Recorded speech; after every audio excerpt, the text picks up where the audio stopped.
தாடுமே இன்னைக்கு ஏசப்பா உங்களை பார்த்து சொல்றது என்னன்னா, ஆற்றுவேன் உன்னை விசாரிப்பற்ற சீயோன் என்று சொல்லி உனக்கு தள்ளுண்டவள் என்று பெயரிட்டபடியால் நான் உனக்கு ஆரோக்கியம் வர பண்ணி உன் காயங்களை ஆற்றுவேன்னு எரேமியா 30:17 சொல்லப்பட்டிருக்கு. ஒருவேளை இன்னைக்கு உங்க நல்லா விசாரிப்பற்ற சீயோன் போல இருக்கலாம். அப்படின்னா யாராலும் கவனிக்கப்படாத மதிக்கப்படாத ஒரு தேவ ஜனமாக நீங்கள் இருக்கலாம். எனக்காக யாருமே இல்லை அப்படின்னு கூட நீங்கள் யோசிக்கலாம். மற்றவங்க நம்ம ரிஜெக்ட் பண்ணும்போது, நம்மளை பற்றி தவறான இமேஜ் க்ரியேட் பண்ணும்போது அப்படி தான் உணர்வோம். இது வெளிப்புற காயம் மட்டும் இல்லை, உள்ளத்தில் ஏற்படுற ஆழமான காயம். இன்றைக்கி அப்படிப்பட்ட நிலையில் நீங்கள் இருக்கீங்களா? உங்களை பார்த்தா சொல்கிறாரு, நீ எப்படி இருந்தாலும் நான் உன்னை உயிர்ப்பிப்பேன், கம்ப்ளீட்டாக உன்னை ஹீல் பண்ணுறேன். மனுஷங்க உனக்கு கொடுத்த காயம், வார்த்தைகளால் ஏற்பட்ட காயம், நம்பிக்கை உடைஞ்சப்போ ஏற்பட்ட காயம் எல்லாத்தையும் குணமாக்குவேன் அப்படின்னு சொல்கிறாரு. உலகம் உங்களை தள்ளப்பட்டவளாக பார்க்கலாம். ஆனால் உங்களை தேவன் பிரியமானவளாக பார்க்குறாரு. உங்கள் காயத்துக்கு சரியான மருத்துவராக இருக்கிற தேவன் கிட்ட போய் கொடுங்க, அவர் உங்களை குணப்படுத்துவார்.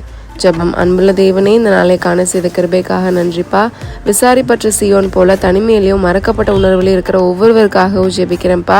யாரும் கவனிக்காதவங்க கண்ணீரையும் மனசில் இருக்கிற ஆழமான காயங்களையும் நீங்கள் அறிஞ்சிருக்கீங்க.